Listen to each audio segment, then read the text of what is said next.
ரம்ஜான்னா என்ன?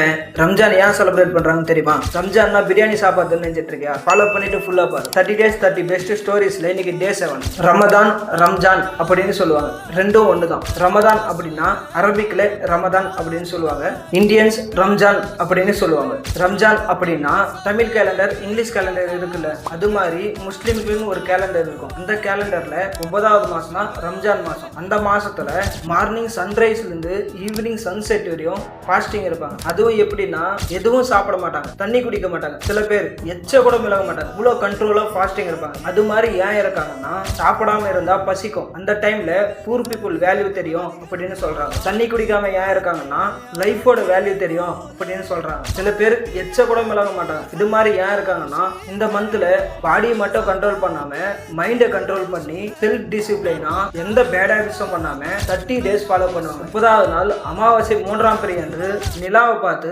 ரம்ஜானை செலிப்ரேட் பண்ணுவாங்க. அதுவும் எப்படின்னா ஈத் முகாரப் அப்படின்னு சொல்லி பூர் பீப்புள் ரிச் பீப்புள் இருக்கிறவன் இல்லாதவன் எல்லாரும் ஈக்குவல் தான் அப்படின்னு பிரியாணி செஞ்சு பிரியாணி சாப்பிட்டு சில பேருக்கு பரிமாறி எல்லாரும் ஈக்குவல் தான் அப்படின்னு சந்தோஷமா ரம்ஜானை செலிப்ரேட் பண்ணுவாங்க. அது மட்டும் இல்லாம முஸ்லிம் கடவுளா பாக்குற குரானும் இந்த மாசம் தான் உருவானது அப்படின்னு சொல்றாங்க. சூப்பர்ல. ரம்ஜான்னா என்னன்னே தெரியாத உங்க ஃப்ரெண்டுக்கு ஷேர் பண்ணுங்க. பிரியாணி கொடுக்குற உங்க ஃப்ரெண்டை கமெண்ட்ல டேக் பண்ணி பிரியாணி கேளுங்க. Day 8 Day 9 Day 10 useful stories வரப்போகுது. ஃபாலோ பண்ணி சப்போர்ட் பண்ணுங்க. பாய்.